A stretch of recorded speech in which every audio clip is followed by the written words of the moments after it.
मग मी इथे आता घेतला एक कुकरमध्ये तेल टाकून घेतलं, गरजेनुसार थोडंसंच घालायचं आणि त्यात मग मी जिरं आणि मोहरी अशा पद्धतीने फोडणी दिली। त्यात जिरं छान हसलं आणि मोहरी छान तडतडली तर मी त्यात घातल्यानंतर मग हळद थोडीशीच आणि हे छान असं मस्त फोडणी झाल्यावर यात मी पाणी घातलं।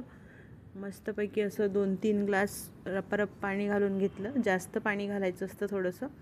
तशा पद्धतीने मी पाणी घालून घेतलं आणि अगदी छान अप्रतिम अशी झाली होती, अगदी हॉटेल स्टाईल ढाबा स्टाईल अशी आपली खिचडी झाली होती।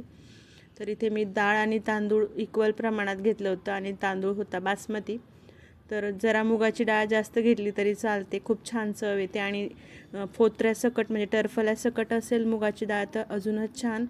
तर अशा पद्धतीने मी डाळ आणि तांदूळ पिवळी खिचडी जशी करतो त्या पद्धतीने शिजवून घेतलं आणि बघू शकता त्यात थोडंफार पाणी होतंच, अशीच पातळ असावी।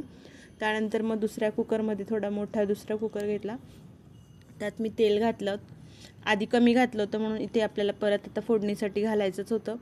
इथे तुम्ही बटर घालू शकतात पण मी तेल घातलं आहे। त्यानंतर मग मी इथे कांदा जरा परतला, ट्रान्सपरंट झाला की त्यात मी आपलं हे आलं लसूण पेस्ट, जी की मी ताजीच वाटून घेत असते नेहमी, आलं लसणाची पेस्ट ती मी घातली, कारण की मग फ्रोझन वगैरे ठेवलं फ्रीजमध्ये जास्त दिवसाची तर वास जातो आणि मग चवही ती येत नाही, त्यामुळे मग मी ताजं आलं लसूण पेस्ट करून घेत असते।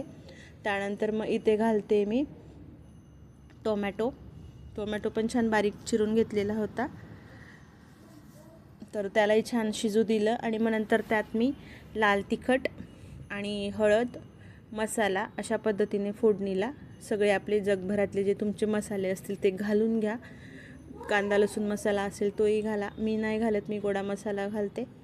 आणि मग त्यानंतर थोडंसं धने जिरे पूड होतं तेही घालून घेतलं आणि मस्त अशी फोडणी बसली त्याला। मग त्यानंतर मग तिकडे मी ती खिचडी होती तीही मस्त स्मॅश करून घेतली।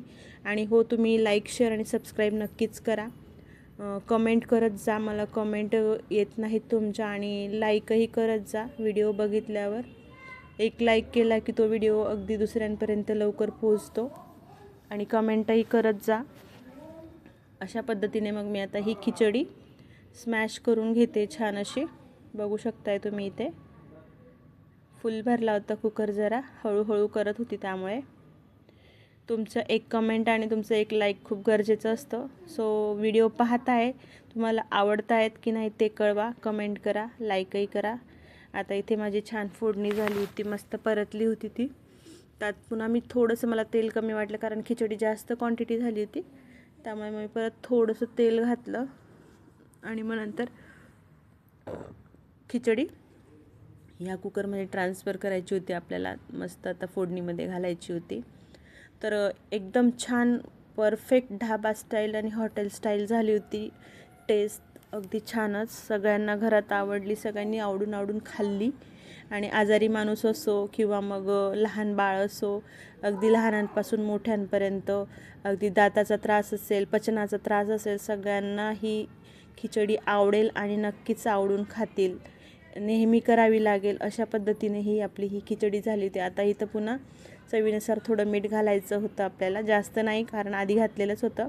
तर अशा पद्धतीने बघू शकता आपली ही खिचडी ऑलमोस्ट रेडी होत आली होती आणि एकदा जर कराल तर नक्कीच पुन्हा करायची इच्छा होईल, इतकी ही छान होते दाल खिचडी। आणि मला काय ना, मी हॉटेलमध्ये गेली तरी दाल खिचडी ऑर्डर करते, म्हटलं मग चला आज आपण जरा बनवूनच बघूया, आणि सेम परफेक्ट झाली होती। याआधीही केली आहे पण मग मी आज शेअर केली, तर लास्टला थोडीशी कोथिंबीर वरून घातली आणि कसुरी मेथी असेल तर तीही घाला। अशा पद्धतीने बघू शकता किती छान दिसत होती, आणि कुठलाही पदार्थ डोळ्याने आधी खाल्ला जातो तसं म्हणतात, म्हणून मग अशा पद्धतीने आता बघू शकताय सर्व करून घेते।